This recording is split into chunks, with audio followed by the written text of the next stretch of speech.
hamba-hambanya dengan cinta dan kasih sayang. Dengan cinta dan kasih sayang. Jadi kalau mau cari cinta Allah, sayang Allah, ini masih 3 malam lagi. Malam ini, malam 8, malam 9, malam 10. Minta sayang dan cintanya Allah. Itu dulu yang penting. Kemudian wa awsatuhu maghfirah. Nanti babak kedua, babak semifinal 10 malam yang kedua itu adalah malam ampunan, maghfirah. Ya, sampai malam 11 sampai malam ke 20. Wa akhiruhu itqum minan nar. Dan 10 malam terakhir 21 sampai 30 itu malam pembebasan dari api neraka. La'allakum tattaqun. Kita mendapat gelar namanya takwa. Ada yang bertanya, ayah bunda, Pak Ustadz, ya, bagaimana kalau orang puasa tapi tidak sholat? Adakah jamaah kita yang macam itu? Silahkan Bapak Ibu cek di kafe-kafe sekarang ramai. Kalau siangnya puasa tapi tidak buka puasa, bukber, buka bersama, maghribnya tinggal, isanya tinggal, pada nggak sholat. Bagaimana Pak Ustaz? Di sini di dalam kitab Irsyadul Ibad ila Sabilir Rasyad disebutkan orang yang tidak sholat itu yang pertama yumzahul barakah min umuri. Orang yang tidak sholat itu dicabut keberkahan umurnya. Ada umurnya panjang, barokah. Umurnya dipakai untuk ibadah, amal soleh, sedekah. Itu ilmu yang barokah. Tapi ada orang itu umur yang barokah. Ada orang umur tak barokah. Dikasih kesehatan, dikasih umur yang panjang, tapi kerjaannya mabuk, berbuat maksiat, berbuat dosa, berjudi, main domino. Ini namanya umur yang tidak barokah. Kira-kira Bapak Ibu sini semua umur yang barokah ya? Amin. Amin insyaallah. Insyaallah, insyaallah. Kemudian yang kedua, yumha simahus sholihin. Yumha ditariknya, diangkatnya simas sholihin min wajihihi, cahaya wajah kesolehannya. Jadi orang sholat itu Bapak Ibu, itu pasti ada wajah kesolehan. Ibu-ibu ini nampak wajah kesolehannya, wajah-wajah solehan. Ini wajah-wajah soleh. Kenapa wajah-wajah soleh dan soleha? Karena dibilas dengan air wudu. Kemudian untuk sujud kepada Allah. Maka wajahnya ini adalah tangan, wajah dan kaki yang besok dikenali baginda Nabi sebagai umatnya. Orang yang nggak pernah wudu, orang yang nggak pernah sholat, besok nggak dikenalin sama baginda Nabi. Ketika inna nahnu nuhyil mauta wa naktubu ma qaddamu wa asarahum wa kullu shay'in fi imamin mubin. Nanti manggil-manggil, ya Rasul, kami ini umatmu, saya nggak kenal kalian. Kenapa nggak kenal? Kami ini umatmu, kami cinta padamu. Bohong, kata baginda Nabi. Kenapa?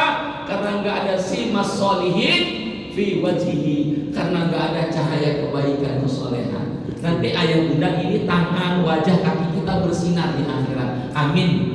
Ya Rabbal Alamin. Kurang kencang aminnya. Amin. Amin, baru mantap. Jadi besok wajah kita ini bercahaya. Sekarang juga nampak.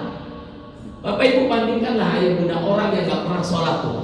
Sana tuh orang-orang kafir, bayar ganteng kayak mana, cantik kayak mana, gak ada wajah. Itu cahaya kesolehan.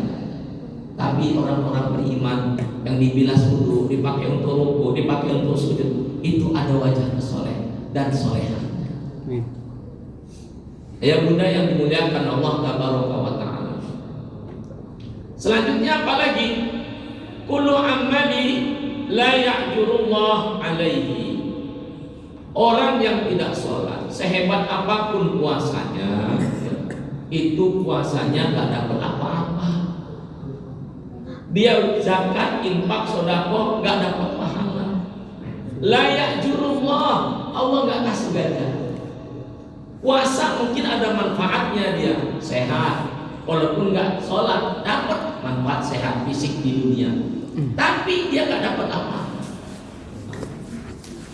Jadi apapun amalnya itu tidak diterima oleh Allah Subhanahu wa taala kalau tidak sholat. Kemudian ayat muda yang dimuliakan Allah Tabaraka wa taala. Selanjutnya yang keempat, la yarfa'ud du'a ila samai. Dia kalau berdoa walaupun sampai nangis, sambil sujud, sambil meraung-raung, bahkan sambil menjerit-jerit, orang tidak sholat itu doanya nggak sampai kepada Allah. Jadi nggak ada gunanya. Misalkan maaf Bapak Ibu, kita punya anak kita nggak sholat, jangan harap Bapak Ibu meninggal besok doa anak kita sampai ke kita, nggak ada. Kenapa dia nggak sampai doanya? Karena tidak. Begitu juga kita, kalau kita tidak sholat, doakan siapa aja enggak. Doa kita nggak akan dikabul. Kenapa? Karena doa orang tidak sholat nggak bisa naik ke langit, nggak sampai kepada Allah. Nauzubillah min. Itu yang keempat. Kemudian yang kelima, laisa lahu hazzun fi du'a'is sholihin. Orang yang tidak sholat tidak mendapatkan bagian doa dari orang-orang yang soleh. Jadi baginda Nabi dalam Sahih Muslim kan nyuruh kita, siapa yang mendoakan saudara-saudaranya kaum muslim, muslimat, mukminin, mukminat, maka dia dapat pahala seluruh kaum muslim dan muslimat, baik yang masih hidup maupun yang sudah meninggal dunia. Dan doa dia sampai kepada seluruh kaum muslimin dan muslimat. Apa doanya? Allahumma gfir lil muslimina wal muslimat wal mu'minina wal mu'minat. Nah, ketika kita berdoa itu sampai kepada semuanya, dan yang nyampe kepada kita itu Bapak Ibu seluruh pahala kaum muslimin muslimat, mukminin mukminat, baik yang masih hidup maupun yang sudah meninggal dunia. Wah, itu saking banyaknya pahala. Maka ketika kita berdoa Rabbi firli wali walidayya warhamhuma kama rabbayani shaghira wali jami'il muslimina wal muslimat wal mu'minina wal mu'minat, bukan hanya doa untuk kita, untuk orang tua, tapi seluruh kaum muslimin dan muslimat. Yang terakhir Bapak Ibu, Pak Ustaz, ada jamaah bertanya, saya ini sudah sholat tapi saya tidak khusyuk. Sudah sholat tapi tidak khusyuk. Sekarang jujur Bapak Ibu ya, selama ini sholat sudah khusyuk apa belum? Pasti jawabannya jangan jawab MTD, mak tahu deh. Kita yang tahu. Kadang-kadang ada yang lupa, sudah lama lupa sesuatu, nggak taunya ingatnya waktu. Nah, itu namanya nggak khusyuk. Apalagi bapak-bapak yang sering datang ke masjid nggak berangkat kalau nggak iqomat.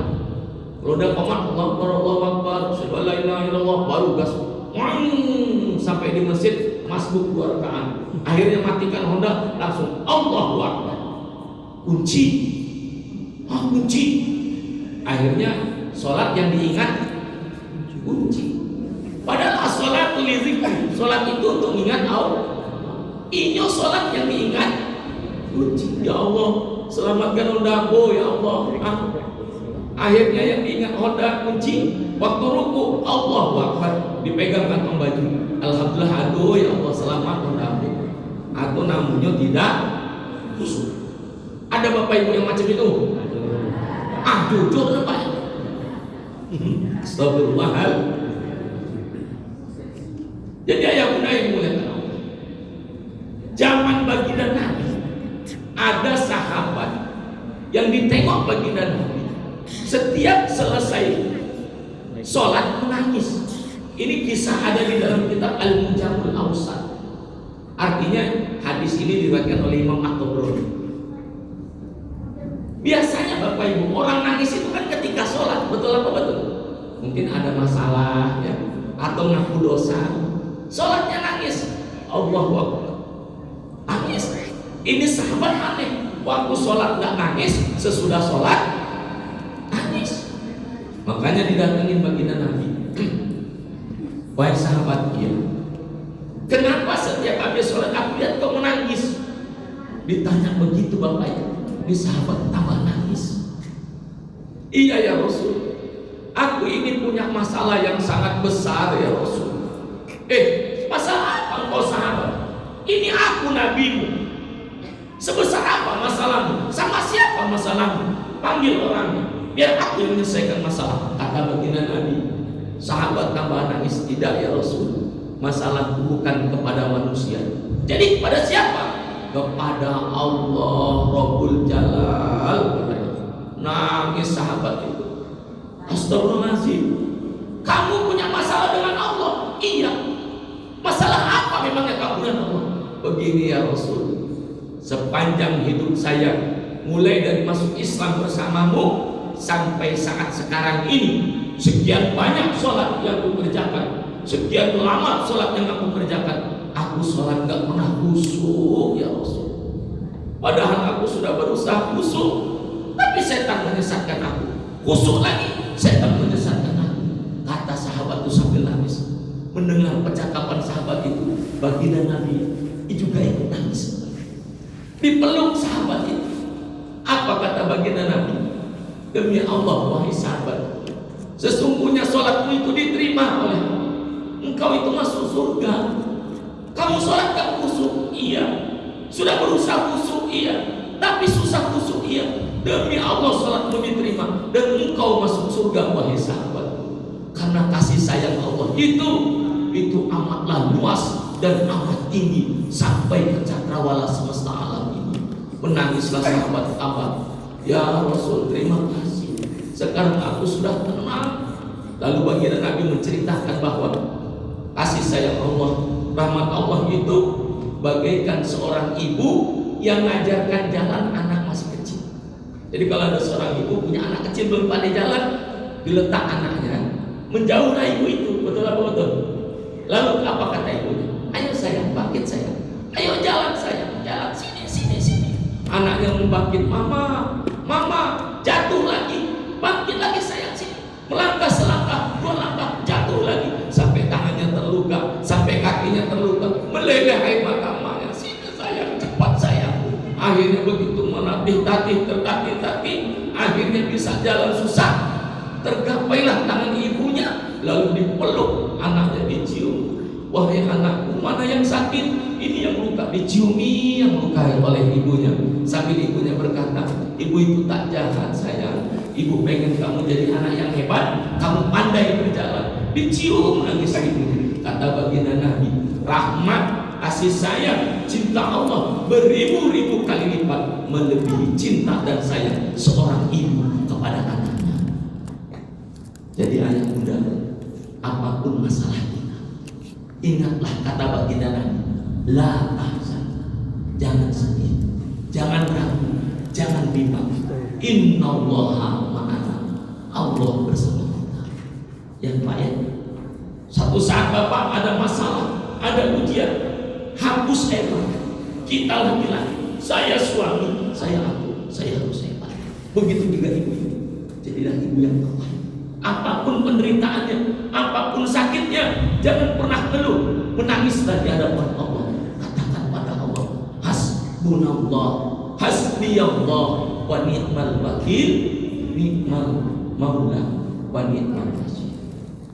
Burung irian, burung cinta kasih, cukup sekian. Thank you very much.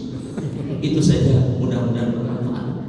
Yang terakhir Bapak Ibu, saya itu bawa santri. Jadi santri kita yang putus sekolah itu, ya yang masuk tapi nggak punya ijazah Islam, itu kita buka rumah tahfiz dan panti asuhan di Jalan Sudarso, namanya Yatim Sehat. Nah, itu anak-anak itu banyak. Kita ngurus anak kandung 5, 6, 7 aja susah.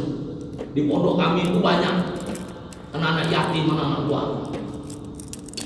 Kata jamaah, Pak Kiai kenapa capek-capek ngurusin anak-anak yatim duafa? Saya bilang saya ingat baginda Nabi. Kata baginda Nabi, ana waqafil yatim hakata.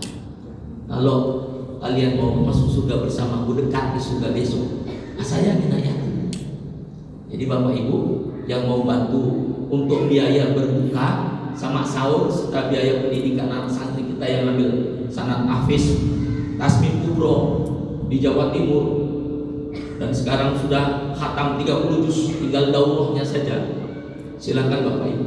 Santri kita nanti tunggu di belakang sama di sebelah sini. Sisa dari masjid dulu lekan. Punya 5 malam ini bawa 4 masjid, 1 untuk anak kita. Kalau nggak ada, jangan cuek, senyum. Itu kesayangan baginda Nabi. Kata baginda Nabi, Abu Liyatama, ulu abid fi dunya. Bapaknya anak yatim itu bukan yang dikubur itu, kata baginda Nabi, tapi seluruh bapak yang ada di dunia ini itu. Kalau ada anak yatim kelaparan, tidak sekolah, yang dosa bukan bapaknya, tapi seluruh bapak yang ada di dunia ini. Itu maksud saya, gak usah banyak-banyak, gak penting banyaknya, yang penting warnanya merah dan biru. Subhanallah wa bihamdika, asyhadu an la ilaha illa anta, astaghfiruka wa atubu ilaik. Assalamualaikum warahmatullahi wabarakatuh. Waalaikumsalam warahmatullahi wabarakatuh. Saya